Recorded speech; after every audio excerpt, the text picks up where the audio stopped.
This unit is on occupational therapy in the school system. So the next few slides are going to look at some of the more important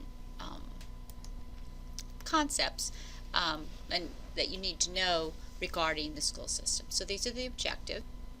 During the 1960s and early 1970s, the educational needs of children with disabilities were not being met, and more than half of the children with disabilities did not receive appropriate educational services. It's been estimated that approximately 1 million children with disabilities were excluded from public school system or denied the opportunity to experience the educational process with their peers because of their disability. Because of the lack of adequate services, families were often forced to seek services outside the public school system at their own expense. As a result, there were a couple of major Supreme Court decisions that kind of led the way to the laws that were enacted. So in 1975, there was the first Education Act allowed for. It's Public Law 94-142. That's the Education for All Handicapped Children Act of 1975. Over the course of years, it has evolved and improved, and currently the piece of legislation that we work under is called IDEA, or it's Individuals with Disability Education Act. To have an understanding of occupational therapy in the schools, we have to have a little bit of an understanding of federal and state regulations. So federal regulations are rules generated by administrative agencies to help implement laws. The rules interpret and translate the broad and nonspecific policies and procedures outlined within the law. And in this case, it's the U.S. Department of Education which generated the regulations for IDEA. There's also a federal law, but it's an act of Congress, and it's divided into different subparts to give a little more specific guidance. Then that's at the federal level. Then each state has the ability to narrow down the focus or the scope of practice. In Louisiana, the piece of legislation that guides practice in the school system is called the Regulations for Students with Disabilities, or RS 17-1941, and this addresses special education related services.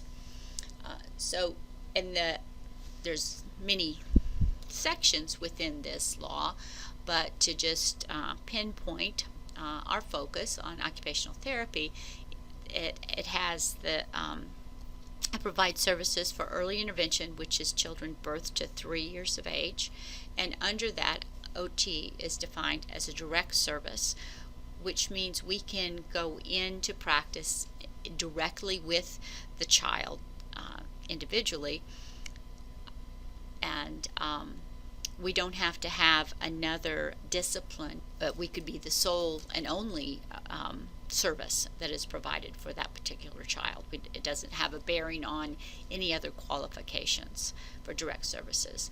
In the early intervention, you have the Individuals with Family Service Plan, so it's focused on not only the services are provided for not only the child but also the family that the child is in.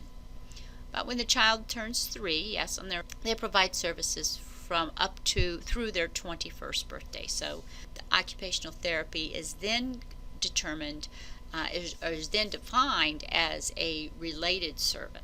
The child first has to qualify for special education services prior to being able to obtain the occupational therapy service. So it's related to another discipline.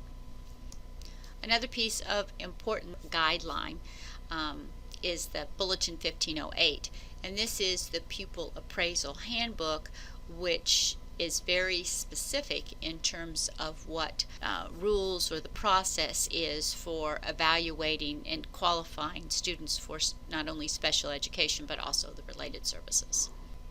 The primary purpose of Part B of IDEA is to ensure that all children with disabilities have available to them a free, appropriate public education that includes special education and related services to meet their unique needs.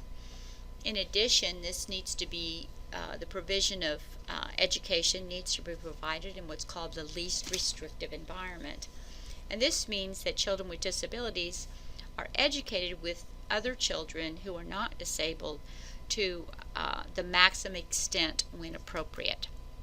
So some children have a lot of emotional outbursts or are inappropriate and very distractive to other children in the environment, might be in not be in a regular classroom but be pulled out during part of the day, or they might be placed in a self-contained classroom where they're not really with the general education students the majority of the day. It spells out the eligibility requirements, the disability categories, and what kind of services are going to be provided in the child's IEP.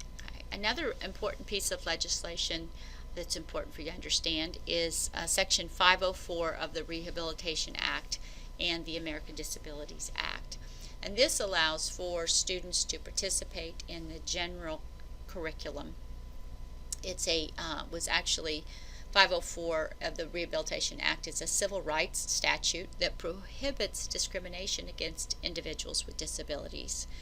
And it requires school districts with students with disabilities to provide accommodations to allow access to educational programs and associated activities to the same extent as students without disability. So this primarily provides accommodations and modifications. It's probably geared more towards students who have learning disabilities and attention difficulties. The children are, with this classification, are going to be, they usually spend their entire school day in a general education classroom. And modifications are made.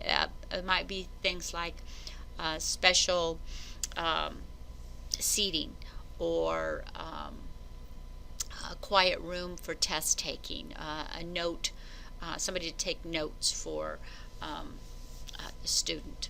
So it's just that the distractions within the environments make it challenging for an individual to learn like other children, and so these accommodations or modifications are made.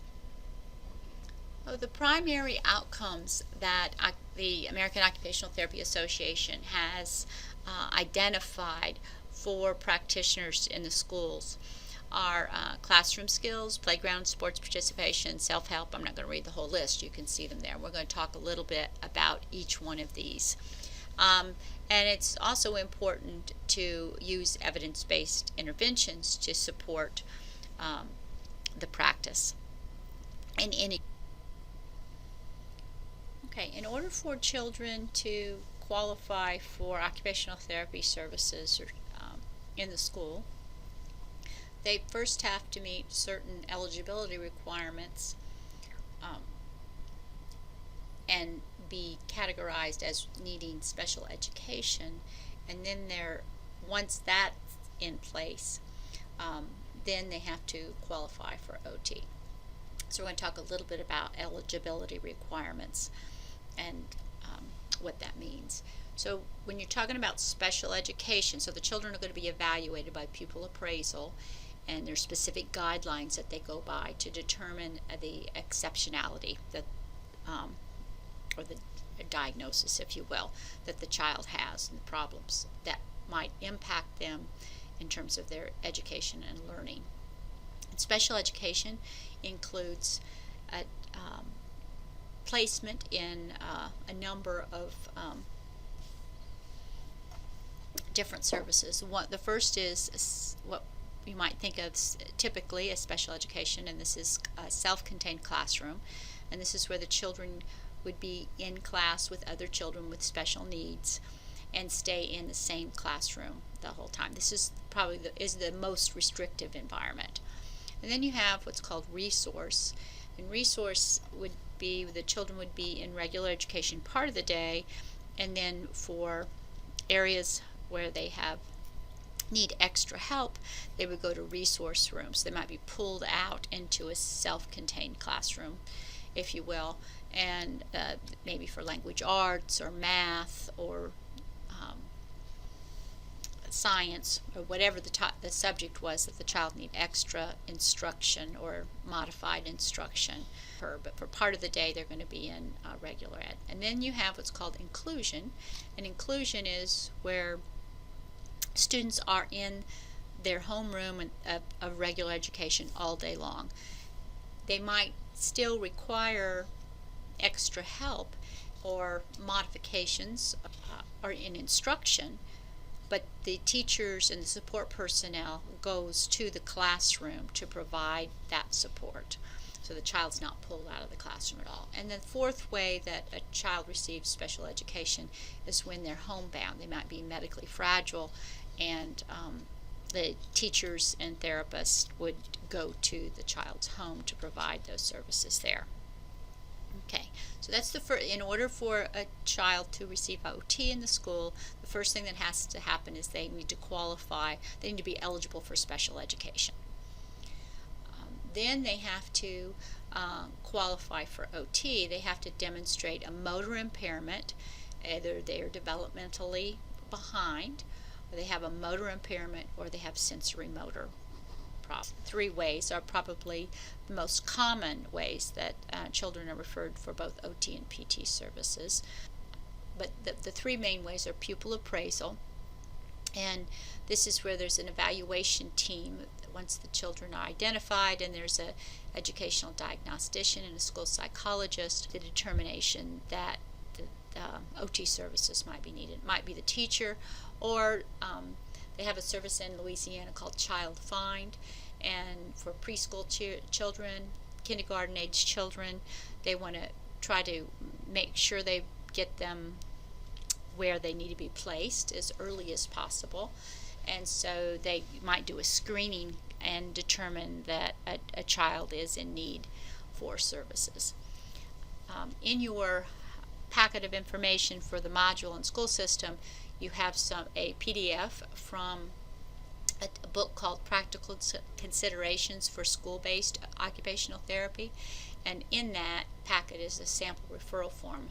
I think it would be a good idea to look at that, and so that you can see what kinds of questions or what kinds of things that educators might need to look for to make the referral for occupational therapy. Once a child is referred to OTs, sometimes the children are screened kind of borderline. They're not really sure if whether or not they would qualify for services, if they need any services. So they might do a screening, and we'll talk specifically about that here in a second. Or they might do a screening that would say yes, they would benefit, and they'd have to do a comprehensive evaluation. I'm going to distinguish the difference between evaluation and assessment. An evaluation is the big picture. This is going to include things like your occupational profile, all the data that you collect from the people that you talk to that work with the child or know the child, which it may include the parent, and it's also include the results of clinical observations and any assessment tools that you might administer. And then the assessment itself is a specific tool, norm referenced, so that it's comparing children of the same chronological age to determine if there is a problem, or it might be criterion referenced in that it just really looks at the tasks that a child should be able to do and determine whether or not the child can or cannot accomplish that task. So the screening, there's different ways that you can gather the information from a screener. It may just be an observation of the child in the class, or it might be if they have, for example, gross motor problems, you might go out on the playground to observe what they're doing there, or social participation problems. Can they play well with the other children? Do they have difficulty eating? Or is watching the kids in the cafeteria, maybe watching them get on and off the bus, toileting, that type of thing. Able to attend or follow directions. So whatever the specific problem is, you just watch them in their natural environment throughout their school day to determine whether or not they would benefit. And okay, so now I'm going to just give you some names of some specific tools The first one is fine motor, and two very common and well-constructed assessment tools are the Peabody of Developmental Motor Scales, or the PDMS, or Bruininks-Ozoretsky Test of Motor Proficiency, or the BOT-2. It's a little easier to pronounce than the Bruininks-Ozoretsky. PDMS-2 is standardized on children from birth to 6 years of age, and the BOT goes from 4 to 21 years of age. And when we get in our assessment course, we'll talk more specifically about these tools. But just to know that there's a fine motor and a gross motor section on both of them, of which OT would do the fine motor part. There's also a criterion referenced assessment that's used. These EIDP and the PDP. The EIDP is looks at specific tasks in 6 different domains, but there is a fine motor section there and a self-care section that the OT might administer. And the EIDP goes from birth to 3 years, and the PDP from 3 to 6 years of age. Then we have visual perception, visual motor. You might recognize the first one, the MVPT 4. Some of you were assessed with this by the second years, so you remember that it had looked at spatial relations, it looked at visual closure, visual memory, figure ground perception. The test of visual perception skills is a very similar kind of assessment, but you get a comprehensive motor free. You can break it down into the different subtests. And then the VMI is another one. This program combines motor and visual perception, and that the child has to shape and they have to reproduce it. And it goes from very simple geometric shapes to very complex. We also have sensory assessments. Winnie Dunn created a sensory profile. It was recently updated. This is a questionnaire that's given to parents, caregivers who know the child very well, and they now have added a school companion at different tasks that the child might do in the school to see if they're having any difficulty responding from a sensory perspective. And the sensory motor performance analysis is another assessment. This is an actual performance measure where you would observe the child doing gross and fine motor tasks, and then to figure out exactly why they're having difficulty performing. It breaks it down into the different sensory. All of the assessments, the fine motor, perceptual, and sensory assessments I just talked about, would all be considered bottom-up approaches. They're looking at specific components to determine why a child is having difficulty with their occupational performance. But we also want to consider, I think in OT we need to look at both a top-down and a bottom-up approach, and you need to get a comprehensive big picture of what's going on. And so these assessments might be used to determine, you get a more comprehensive picture of what's going on. The school functional assessment doesn't necessarily look at academic performance, but how well is the child in both motor and cognitive skills able to go through their school day, going to the playground, going to the cafeteria, out at recess, getting off and on the bus. There's supplies that they need in order to do their math skills. PD is a questionnaire that looks at 3 different areas. It looks at self-care, mobility, and social functioning. It also gives a comprehensive picture of the child's strengths and weaknesses. And then just your clinical observation skills. Sometimes just observing and doing a task analysis really helps give you a clear picture of what's going on with the child. Most likely, if a child is referred to occupational therapy, a problem has been identified. But the school system only has to provide services that are educationally relevant. That's the purpose. Of therapy, occupational therapy in the school system. Primary concern is whether the child's fine motor, self-help, written communication, sensory deficits are significantly interfering with the child's educational program. So they might have these issues, but if it's not interfering with their education, then they're not going to qualify for services. The other thing that therapy intervention you have to have a potential for change in the student's educational functioning.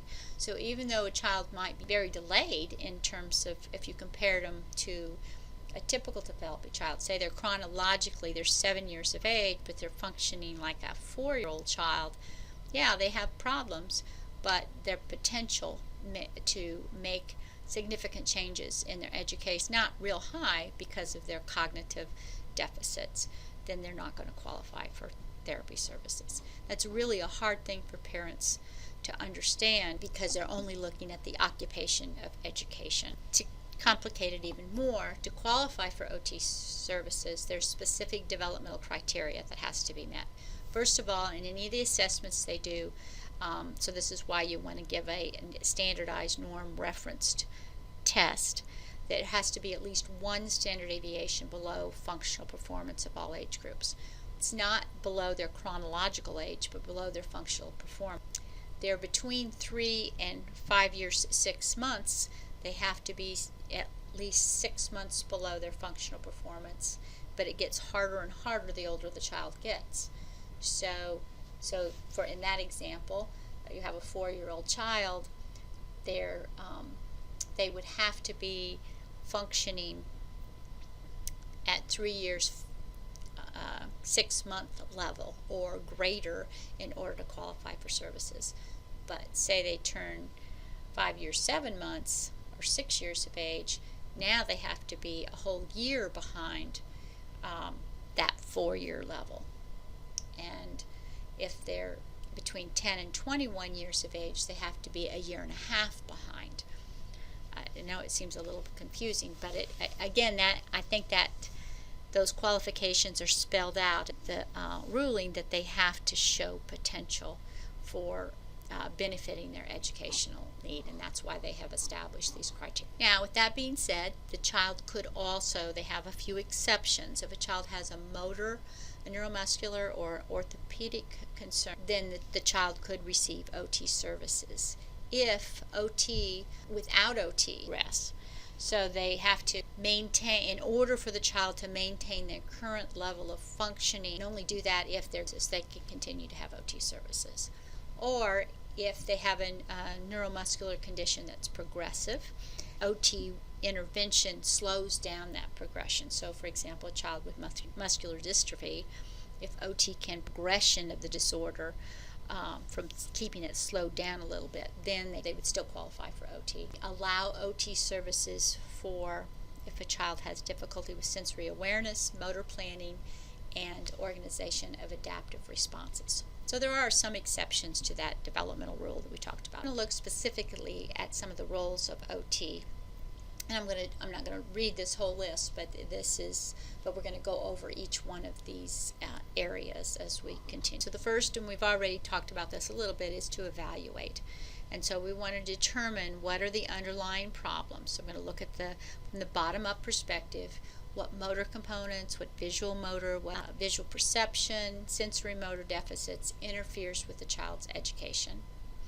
We're going to and through that, we're going to help problem solve with the teachers and other members of the IEP team, which the IEP stands for Individual Educational Plan.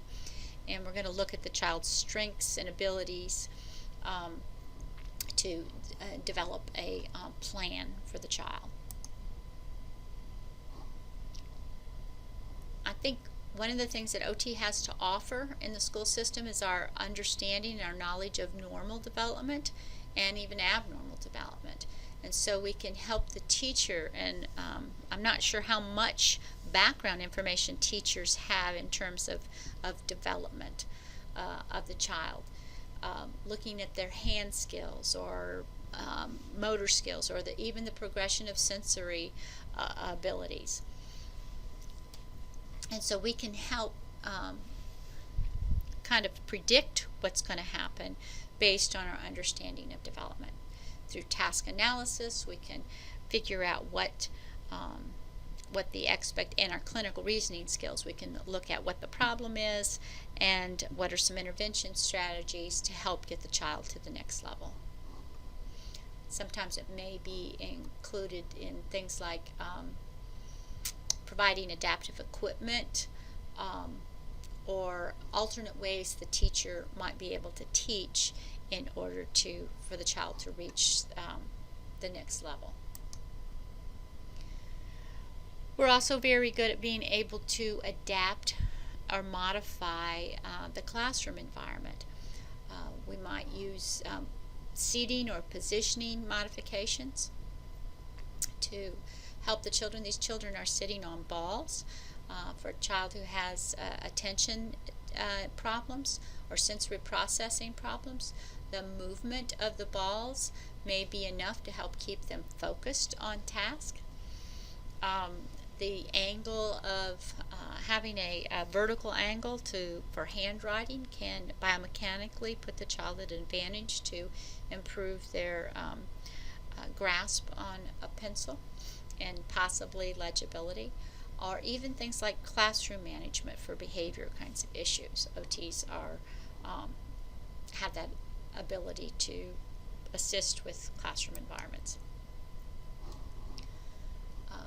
Specifically, we taught handwriting is probably one of the biggest because that does impact education. Sometimes that's one of the biggest referrals, is that a teacher will see a child with some kind of funky grip on their pencil. And when we talk about handwriting, I'll tell you about my theories about all that. But so sometimes it's using a piece of adaptive equipment like a pencil grip or handy writer, having the vertical surfaces again, or some sort of adaptive crayon or marker or paint, scissors to help the child with their written output. Sometimes, though, it may be that no, it's just too cumbersome. The legibility is really poor. It's going to take a lot of effort, or maybe the rate of handwriting itself is just really too slow, especially when they get up in the 3rd or 4th grade, where they're now supposed to be composing paragraphs and essays. And if it takes them a really long time to write out that information, they're not going to be they're going to limit the amount of words that they put down. So it may be at that point it would be time to move on to a computer and make that adaptation, and maybe because the purpose is to get participation in written communication. So this is an example of an assessment tool, the Minnesota Handwriting Assessment, and it looks at legibility, it looks at neatness, how the size of the letters, whether or not they're on the line, whether or not they're oriented the right way, the alignment is good, how much pressure is put on the paper, all those kinds of things, to give a beginning point, and then you can through the initial assessment, you can reevaluate to determine what kind of progress has been made. We also can look at the child's playground. Some schools are going to have adaptive playgrounds that allow for improved social participation. And other schools are not going to have those kind of adaptive environments for a child who is physically disabled.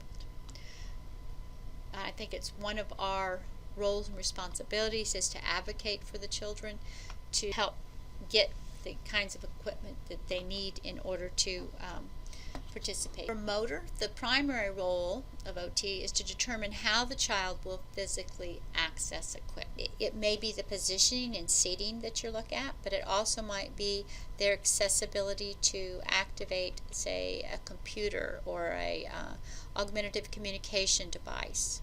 So OTs are going to be working very closely with the child and, say, for example, speech therapy to figure out the right kind of system for the child, maybe using a head switch to activate the device. They may have to use an alternative site like their elbow or their knee to access the switch. Splinting, I wouldn't think that's the most common thing in the schools, but that range of motion or movement to help with positioning. And one of the things in the last 20 years, certainly, not even the last 10 years, that the assistive technology has just really blossomed. It's much more readily available for all children. Years ago, as we were beginning to develop it for our kids who are motorically challenged, I think that with the advent of all the apps, there are so many more programs that help with improved motivation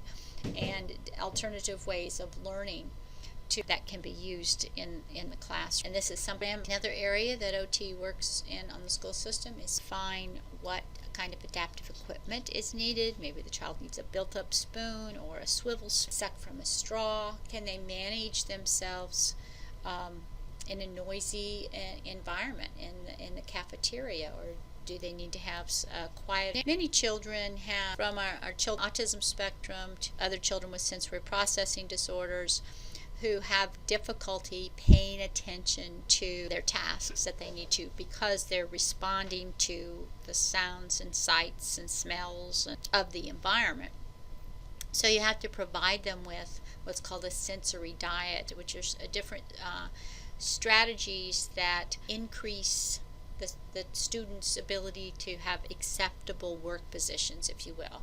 They might be sitting on a ball, like the picture we saw earlier. They might be working prone on elbows. They might go out and swing right before they have an examination, or jump on the trampoline to help them focus. Vests or lap blankets may help them just calm their nervous systems down so that they can function and focus on what they need. Some of the families that I work with that I still keep in contact with, and they're now like in their 30s, but they were the first ones in wheelchairs at their schools and had to really push and hard for getting elevators and ramps put in their schools. Most newer schools nowadays have the handicap bathrooms, but these adaptations may have been made. They're still not real functional. Classroom adaptations, make sure that the desk heights are appropriate where the child's sitting in the classroom. They need to be up front. They need to sit at the back of the classroom. Do they need to have some sort of divider so they're not paying attention to everything else that's going on? Do they need to wear headphones? Block out some of the noise. Classroom environment much more acceptable so that the child can increase their learning. Another service that we provide is transitioning services. Children in the school system can go through their 21st year. So when they turn 22, they have to stop going to school. And there is in place in their IEP are provisions for helping children who are receiving special education to be able to go out into the world and be as independent as they possibly can. So it might be looking at jobs and job placement. For our lower functioning kiddos, it may be things like sheltered workshops, or some sort of supported work environment with the right kinds of adaptations and modifications that these students could go on to higher education, sort of manual workforce that they would be suited. Transition service not only looks at job placement and what they're going to do, but their quality of life as well as their living arrangement. You all at some point, I would think, have moved out of your parents' home. That is a right of all individuals to be able to. Although this is a role that OT could take in the school system, many children, to qualify for OT services, the older you get, there's not going to be as many children receiving OT that are in teenage years. The other thing that happens too is that sometimes children don't want, as teenage years, they don't want to go to OT services anymore because that makes them feel like they're a lot different when they have to have special services. Skills, life skills training, that sort of thing, we are certainly well suited for a practical aspect if it's done that much within the school system. Those are all the different roles that OT has, and now we're going to look at the difference between direct intervention and indirect intervention. So direct intervention is when you are actually, the therapist goes in and works with the child. They might they're supposed to not necessarily pull the child out for services if the child's, depending on what their least restrictive environment. OTs have to go by that. They're in full inclusion. The OT should go into the classroom if it's not too disruptive. Say they're working on their math lesson, then you would help with whatever problems they're having with math, whether it's visual perception, modifying the environment some way, or the equipment that's being used. Therapists might work if a child's in a self-contained classroom, or if they're in resource, they might pull the child out and work one-on-one on specific components that would then help with the occupation of them able to perform the tasks that are needed for their education. Or the IEP stands for the Individual Education Plan. The IEP is the Individual Educational Plan, is a legal document that must be followed under the law. And it is, the development of an IEP involves high levels of collaboration with team members. The written IEP document is developed in a formal meeting so that the contents reflect the consensus of the team. Parents and other team members, including occupational therapists, contribute equally to the process. The team members discuss the student's strengths and needs and then develop goals, outcome statements, and plans through a collaborative process. By developing the student's IEP using a team process that includes the family, the team assures the family that the IEP belongs to the student and is unique to the student's educational needs. In Caddo Parish, and I think probably in other places in the state, they use what's called a web-based IEP. This provides them with a central location for immediate access.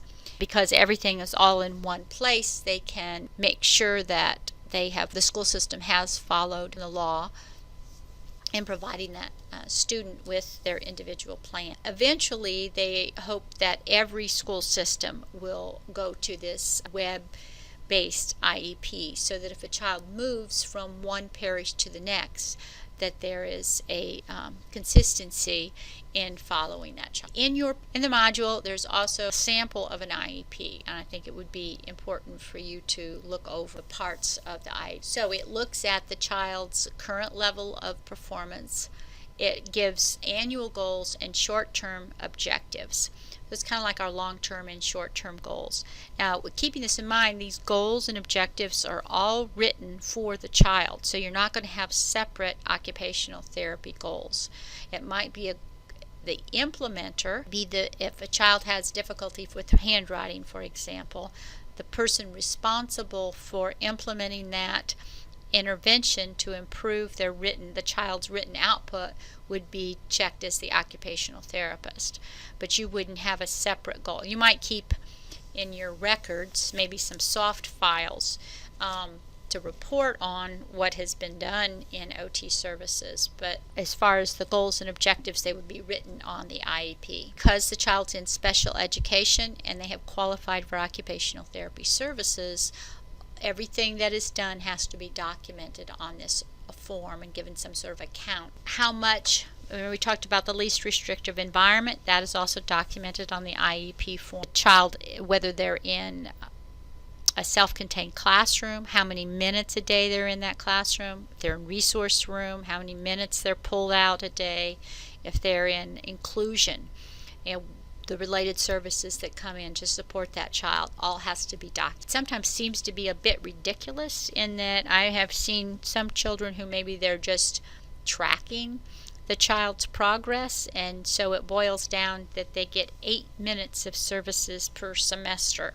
Very specific in terms of what the requirements are for the different categories. When children have to be evaluated is also depend on their age. For example, at 3 years, the child goes from early intervention to to regular education services, and at that point they have to have an evaluation. At 6 years, they have to have another formal evaluation. At 9 years, so it's really kind of every 3 years after that, and that all has to be spelled out on the IEP. Type and frequency of OT services. Some children are going to get direct services, which means they get the OT typically would maybe only go in once or maybe possibly twice a week for services, and the amount of time that they go. So if it's 30 minutes when they go in, that's going to be spelled out. Consultative, and you maybe could find time to go talk with the teacher or the teacher's aide and give them suggestions of things to work on, with the child, but you're not going to be directly working with the child. Frequently, that's high frequency is going to be once a month. And then you have monitoring, tracking, and this is the example I gave you earlier, that they may only get on paper 8 minutes a semester. But one of the things by monitoring, tracking that does, even though it may sound a little arbitrary, it has a point of contact for the teacher if there's other problems that arise, or the child is pushed to new learning and now you see old problems come about. You can go back and call another IEP meeting and make some changes. So the frequency of service could change depending on the needs of the child. Okay, now we're going to talk about pros and cons of being I'm going to switch gears a little bit and talk about the pros and cons of being a school therapist. Well, one of the advantages is that you really get to see systems. So you get to see quite a variety of different types of disabilities and problems, and that can be very stimulating, I think, to a therapist. It's also an opportunity to work with children in their natural environment, as opposed to a clinic setting where the child comes in. You can't always see all the problems that arise for a child in a clinic type environment. There's a lot of adaptations and technology for the child to be able to access their environment, and so it's quite suitable to be working in where the child is in school. It's very rewarding to see the benefits of sometimes just making a minor adjustment, and then all of a sudden this child is able to learn and or to participate with their peers because of some social skills training. Another, just from a personal point of view, you get all the holidays off that the children are out. If you have you have children yourself, you're going to be off when your children are out of school. So that's a plus. Therapists work 12-month years, some work a 9-month year, so they might be even off in the summertime if that's something that works well for you. And the typical work day is 8 to 3:30. One of the disadvantages is typically their annual salary is as high as it is in some of the other settings. If you worked it out per hour, though, if you consider that typical hours are 8 to 3:30 and you have all these holidays and maybe the summer's off, it's a little more competitive than if you just stated what your annual salary was. To me, one of the biggest disadvantages is you have a large caseload. Therapists may have 70, 80 children on their caseload. Consultative, you don't really get to know the children all that well. So it's going into the classroom environment can be it's a positive for the child, but it may be disruptive, or you might be able not to do as much with the child because there's a lot of other children around. And if you do have to pull the child out, there's not going to be a therapy room at each of the schools. You might be working in the back of the stage, in a closet, in the office. It makes it challenging in terms of having a nice workspace, and you have to lug your equipment from place to place. OTs in the school typically, unless it's a huge school, there's only going to be one per school, and so you're kind of isolated. The way Caddo Parish does it is that they have some Fridays where all of the therapists have time where they're supposed to be in the office to do their paperwork.